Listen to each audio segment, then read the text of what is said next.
চট্টগ্রামের বাঁশখালী উপজেলার কালীপুর ইউনিয়নের ২ নম্বর ওয়ার্ডের লস্করপাড়া সড়ক দীর্ঘদিন ধরে সংস্কারের অভাবে বেহাল অবস্থায় পড়ে থাকায় এলাকাবাসীর দুর্ভোগ চরম আকার ধারণ করেছে।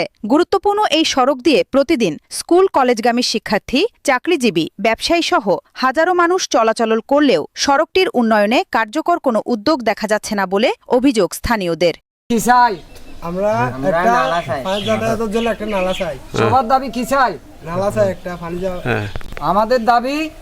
সরেজমিনে দেখা যায় সড়কের বিভিন্ন স্থানে বড় বড় খানাখন্দ সৃষ্টি হয়েছে। সামান্য বৃষ্টিতেই এসব গর্তে পানি জমে ছোট ছোট জলাশয়ের সৃষ্টি হয়। ফলে পথচারী ও যানবাহন চালকদের চলাচলে চরম ভোগান্তি পোহাতে হচ্ছে। বিশেষ করে মোটরসাইকেল, সিএনজি ও রিকশা চালকদের জীবনের ঝুঁকি নিয়ে চলাচল করতে হচ্ছে। প্রায়ই ছোট বড় দুর্ঘটনার ঘটনাও ঘটছে বলে জানিয়েছেন স্থানীয়রা। এলাকাবাসীর অভিযোগ, বহুবার সংশ্লিষ্ট কর্তৃপক্ষের দৃষ্টি আকর্ষণ করা হলেও এখন পর্যন্ত সড়কটির স্থায়ী সংস্কারের কোনো কার্যকর পদক্ষেপ নেওয়া হয়নি। বর্ষা মৌসুম শুরু হওয়ায় পরিস্থিতি আরও ভয়াবহ হয়ে উঠেছে। এতে জনমনে ক্ষোভ ও হতাশা বাড়ছে। স্থানীয় বাসিন্দারা দ্রুত সড়কটি সংস্কার করে জনদুর্ভোগ লাঘবে সংশ্লিষ্ট কর্তৃপক্ষের জরুরি হস্তক্ষেপ কামনা করেছেন। আসসালামু আলাইকুম।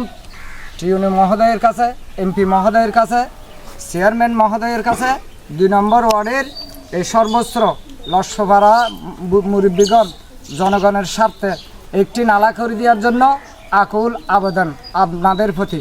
এই নালাটা করে দিলে মানুষ এই যে একটা ডেলিভারি রোগীর জন্য এখানে গাড়ি আসে না, বাল বাচ্চারা স্কুলে যেতে পারতেছে না, সাধারণ মানুষ ভুক্তভোগী কষ্ট হচ্ছে, খুবই কষ্ট হচ্ছে। এই নালাটা যদি করে দেয় টিউনো মহোদয়ের কাছে, এমপি মহোদয়ের কাছে আমরা চিরকৃতজ্ঞতা থাকবো।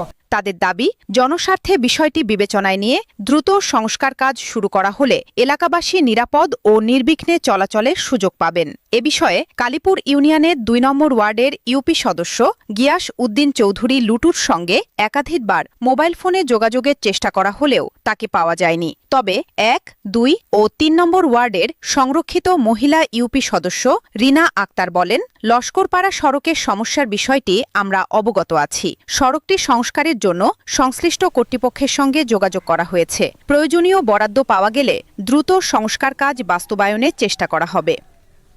News desk, Chittagong.